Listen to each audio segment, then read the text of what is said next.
What's up, you vengeful bastards? Welcome to Daily Dose of Reddit. This is your host, Zach, and today's subreddit is r/ProRevenge. Revenge on evil landlord. When I was in university, I'd heard stories about horrible landlords of student housing, but hadn't experienced it myself until third year, when it felt like I got 3 years worth of crappy landlords all in one go. It began when I heard noises in the wall behind my bed at night. I brushed it off for a while until I realized that it was an animal in the wall. I told the landlords the next day, and they immediately played dumb, acting as if I was stupid in front of my housemates for suggesting that something could fit inside of a wall. That was the first alarm bell. Why immediately try to embarrass me into dropping it? After explaining that I know what a cavity wall is, she asked if we'd seen anything in the kitchen.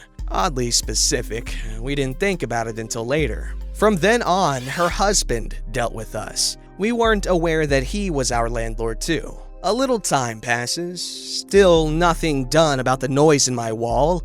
Not that it was a surprise. I'd worked out by then that it was probably something like a mouse, and that it could run through the terrace of houses. As long as it didn't chew its way through my wall or die in there, I put the whole thing on the back burner. Until we were all sat in the sitting room and heard a thud in the kitchen, then squeaking. There was a giant rat in our kitchen. The rat disappeared into a hole in the completely crumbling kitchen wall, and the landlord claimed that we made it up, and that they'd never had a rodent problem. I contacted the previous tenants through Facebooking names I found on letters for them that had been posted to us by mistake. The property had had a rat problem for the last 3 years before we moved in at least. I set a rat trap and caught one, took photos, and sent them to the landlord to tell him to sort the problem out. He told us that because there was a line in our contract about landlord not paying for pest control, the contract specified wasps' nests, etc. We didn't even think about rats when we signed it. That we'd have to pay the hundreds of pounds to fix it. He'd knowingly written that into the contract so he wouldn't have to pay out, instead of fixing the kitchen wall and the exterior wall where the rats were getting in. To cut the rest of the setting the scene part of the story short, we called the council, who sent a pest control team. While on their visit, one of the men took my housemate to one side and told her that our landlord is evil and he is known for getting nasty. They told him that it wasn't our fault that they were rats, it was his. And he screamed in my face until he was bright red about how I was a terrible person and was trying to take him down for no reason. One of my housemates had to leave because she was scared. I wasn't. We were in a room full of men who were backing us up, making himself look worse for screaming in my face like that. I'm female and was 22 at the time, about half his size. He tried to sue us for slander. It isn't slander if it's true, so swing and a miss. It was written into our contract that we had to be notified 24 hours in advance if anyone needed access to the house, which included house viewings. I began my mission: stop any other students from getting stuck in this hellhole. The house was being shown by agents, so it made it fairly easy. I left the rat traps in prominent places, casually explaining why we needed them if asked. And if I felt I was being too subtle, making a fake show of, "Oh gosh, please ignore the rat traps. The landlord said he'd fix the kitchen wall where they get in, but hasn't gotten around to it, so we have to catch them." I was honest about the mold problem in the bathroom. When I found out that they were planning on increasing the rent by £100 a month, I made a point of saying something like, "Well, it's just about worth the rent I was paying." I made sure to use his name so they wouldn't get away with using his wife's name as a front while his reputation for aggression stayed hidden. The agents never said anything to me directly, and because we had to be notified, I could always make sure I was home when there was a viewing.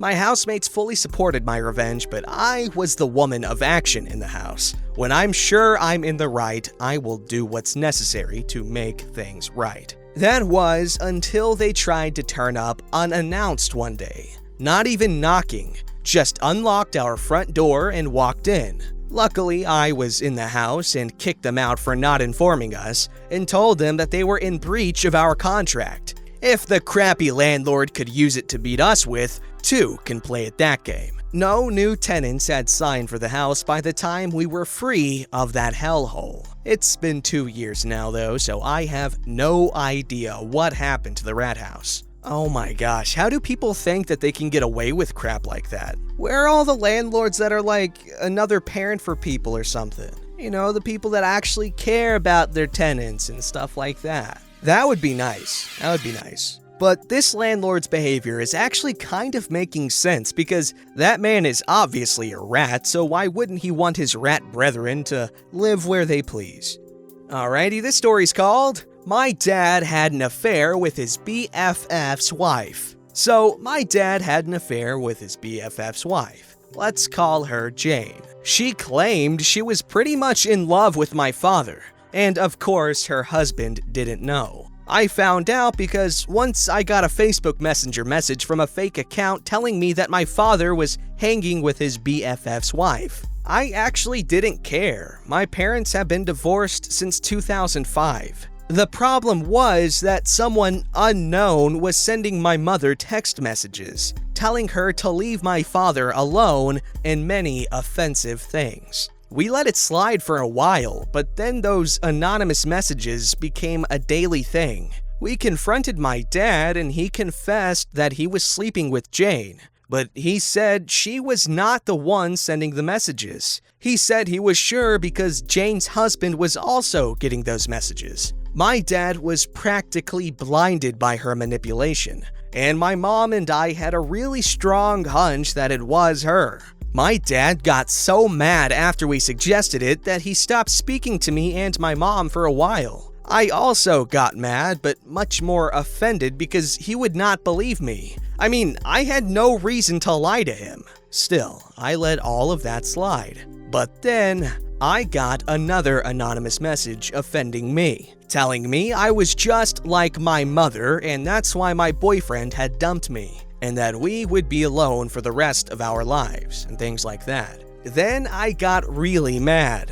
I went to the cyber police, is a thing where I'm from, and they tracked the source of the anonymous messages. It turns out that it was her, and she was also sending her husband messages because she was so desperate for the truth to come out so she could be with my father. Although I think that just confronting her husband would have been better, what she really wanted was to distance my father from me and my mom. She was messing with my family, so I decided to mess with hers, and sent the proof to her husband and her sons that she was behind the anonymous messages, and that she was, in fact, sleeping with my dad. I also showed my dad the proof and exposed her on Facebook. She was a saleswoman, so it did affect her. Her sons and her husband were so mad at her. She had to move out of her house, and my dad broke up with her as well. She was left alone, but I feel like that's what she deserved. So, did the dad just get away with freaking betraying his best friend?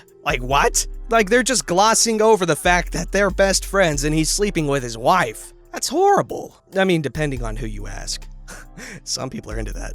Alright, this story's called Restaurant Scams Me for Fake Google Reviews. I burn their Google Reviews page and reputation to the ground and get the media to cover it. Hi, folks. First post here, thought it would definitely fit. So about a month ago, I applied for a sushi restaurant called Yoshi's, and I got a text from their hiring manager, and we chatted about my availability, location, start date, yada yada. She then asked me to write a review of general Japanese food to show I knew what I was talking about and could upsell customers. Fine, I write a long review and send it to her. She then sends me a tiny link URL and tells me to post it there before I would be invited for an interview. I click it and what do you know? It's the Google page for a whole different restaurant all the way across the city. So I read the reviews and they had done this to 30 or so people in the last 2 weeks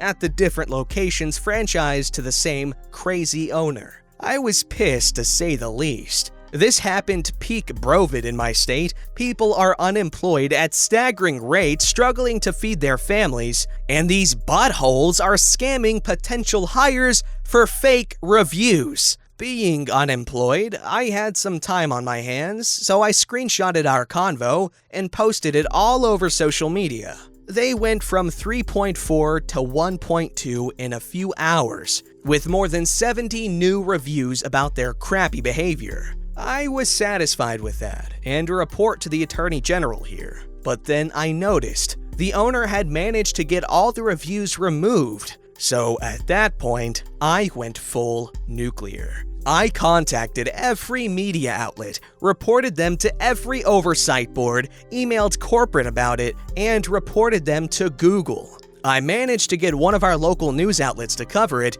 and Google ended up removing all of their reviews altogether. Scam me and countless others during a global pandemic? I ruin your business's reputation for your crappy behavior. How dare they tarnish Yoshi's name? He would never do anything like that, come on. Alrighty, this story's called Silence Me for 4 Years? Enjoy losing all of your friends.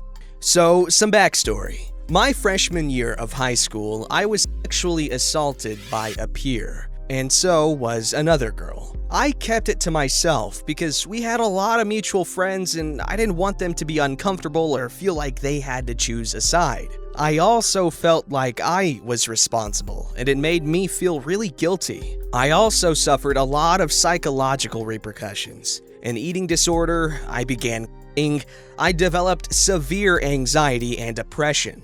Finally, it peaked and I forced myself to tell my English teacher. The police were called, I was interviewed. Already, I could tell the detective was not taking me seriously. He also blatantly misquoted me in the statement and used words like misunderstanding and he went in for a kiss, even though I made it very clear I struggled and I tried to push him away, and he had me pinned to the wall with his hand around my throat. He confessed after 10 minutes of being interviewed by the police. The charges got dropped by the prosecutor because he felt the case would never go to trial. He was a star student and was very well respected.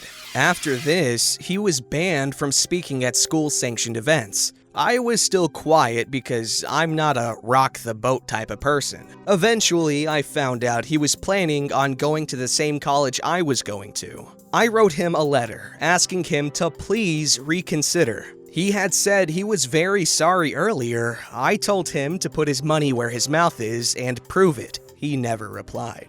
A few weeks later, I found out he's planning a speech at a baccalaureate event put on by a local interfaith community. I emailed the teacher in charge and told her what happened, and politely asked her to not allow him to speak. She emailed back and essentially said, "That's terrible. I'm so sorry.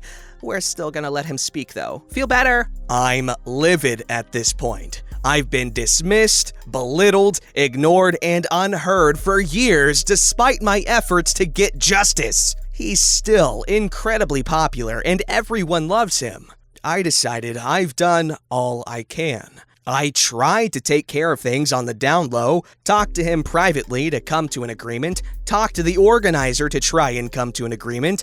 They both ignored me just like the police did. So I decide I'm not gonna be quiet anymore. I attend the baccalaureate event, and while he's giving his speech, ironically about treating others with respect, I hold up a sign that says, redacted, has assaulted 2 women. Is this the face of class 2020? Stop giving assaulters and abusers a platform to speak. Stop silencing women. By the time the event is over, everyone is talking about it. And everyone is pissed at both him and the organizers for letting him speak. Many of the girls there are victims of sexual assault themselves, and they are all furious that the organization knowingly let a predator speak. I feel incredible. It's like a weight has been lifted off my shoulders. The last thing he told me after he'd finished violating me was, "Don't tell anyone." And even after years had passed and I felt comfortable speaking about it to a select few, and the police knew, and all the teachers knew, he was still praised. And every time I heard someone talk about him fondly, I heard that little voice from deep inside me saying, "You're letting him win." Now that everyone knows and everyone hates him, I know that finally, I can lay this matter to bed. I can finally let go. Edit. Good Lord! I am so overwhelmed with all these comments and gold? 2 golds? What the frick? Thank you guys so much. I'd like to make a blanket statement to all the sexual assault victims in my DMs and on the comments of this post. You are enough. You are loved. And even though the system is rigged against us, I hear you. I am listening. You don't need to hold up a sign to get your revenge. Sometimes taking care of yourself and moving on is enough. Trust me, I know it's easier said than done, but just know that I am on your side. I'm in your corner. I see you. Please don't hesitate to reach out if you ever need to talk. I love you. Edit 2. You guys, I appreciate you and all the awards so much. I think there's enough now though. If anyone wants to give another award, please take the money you would have used and donate it to one of the below. Thank you. Edit 3. Hello, everyone. First of all, thank you so much for all of your well wishes. I love all of you so much. You are so sweet. I would like to address a few things. I have gotten a lot of direct messages as well as comments on this post from survivors of sexual assault telling me how brave I am and how I'm their hero. I appreciate that so much. You have no idea how happy that makes my heart, but I have something to say to all of you who said that. Yes, it was scary and hard to hold up the sign. I'm not saying that wasn't a brave thing to do. It was, and I'm proud of myself. However, I don't like what that implies. I don't like the implication that a survivor who is not yet ready to share their story, choosing to keep it private, is in any way an act of cowardice. My friends, you are all brave. You are brave just for waking up in the morning. You are brave for going to work. You are brave for making yourself dinner and letting yourself enjoy it. You have nothing to be ashamed of. That I can assure you. You are perfectly enough and you have nothing to prove. You do not have to earn your place in this world with acts of courage. You do not have to prove to the masses that you deserve to be alive, that you deserve to be happy. Just know that for yourself, because it's true. How could it possibly be anything but true? How could you possibly be anything less than perfect? You are kind. You are compassionate. You are strong. You are resilient. You are intelligent. You are brave. Be your own hero, my friends. I love you all. Well, that was very wholesome toward the end there. We gotta give props to OP for doing what she did. That definitely took a lot of courage to do, because as prevalent as, these sorts of things are, it's very taboo to bring up, because no one wants to think about that. It's uncomfortable. People need to realize, though, that a lot of these victims or survivors are literally uncomfortable in their own skin now because of what happened to them. I can't even imagine the frustration of having to live knowing that this guy who did horrible things to 2 people at least, at minimum, was just gonna get away with it scot-free. Anyway, really good story. I'm glad that he got some sort of punishment. And good on OP here for doing their best to try to help people out who need it. Don't forget to like, subscribe, and hit that bell to never miss an episode.